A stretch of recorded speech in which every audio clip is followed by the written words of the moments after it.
This video, this video is about a book that we prepared and launching in Istanbul.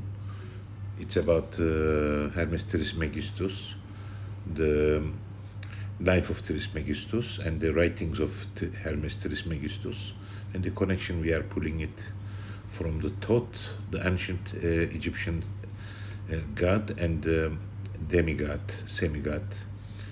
And there are debates about the subject, and we are on our work. We edited, and then most of the transcripts in Turkish, and then we contributed our views. It will be an interesting, and once a video clip is being published on the internet, so therefore we had critics, and then it was necessary to explain what it is we are doing. In our views, we follow some of the academic researchers' view that it has come from the ancient Egyptian scriptures, like the Reinstein view, what it is called. We try to prove it, the connection of it with the Egyptian mythology details, Egyptian monotheist approach. It's maybe difficult to say monotheist, but we try to evaluate the man's desire for immortality and returning back to the godly heavenly spheres, and then the celestial beings. At that point, they are not being named, and there is no angelology. So this view is quite different than the Hebrew way of understanding Hermes or Thoth, and then creation of their sage Enoch, or later on how Islamic understanding of Idris, Prophet Idris. So it represents a quite remarkable view that it is connected to Egyptian beliefs. We try to inspect all the antique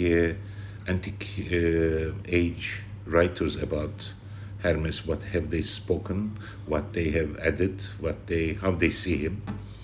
We use so much sources, and 1650 Everett copy, Mead copy, Griffith, so many different writers and their opinions. Try to blend it, try to put in front of the Turkish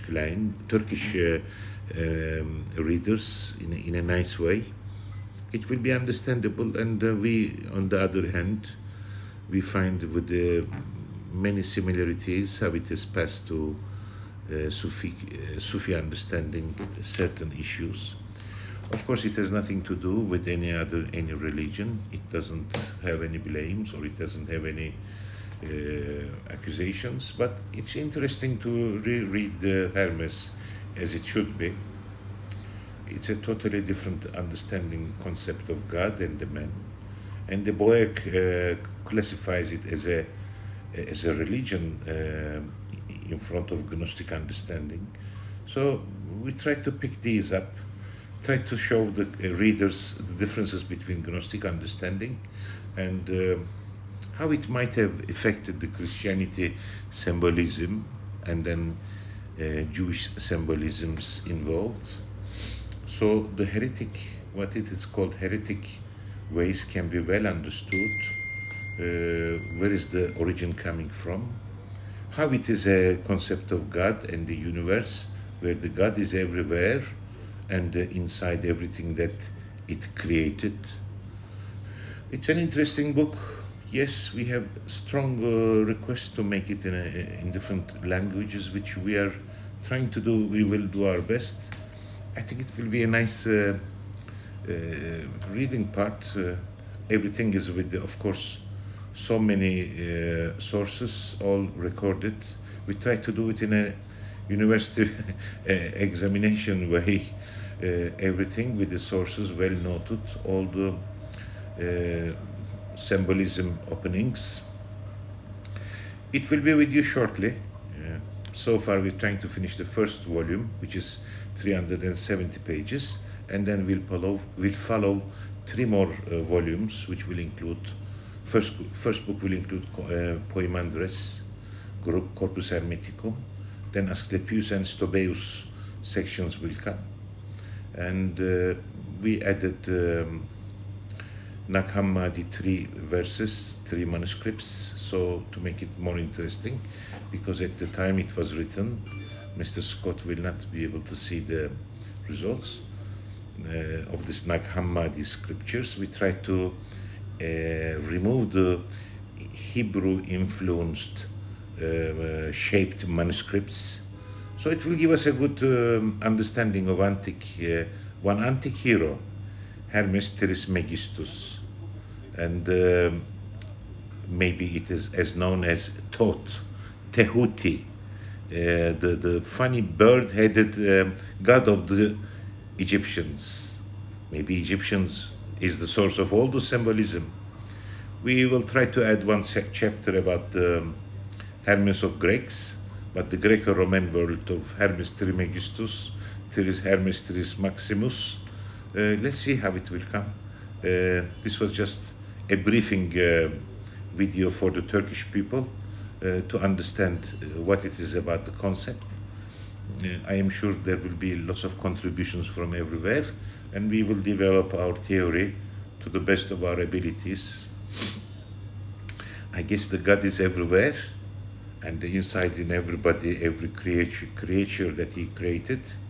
And then Egyptians were thinking this way.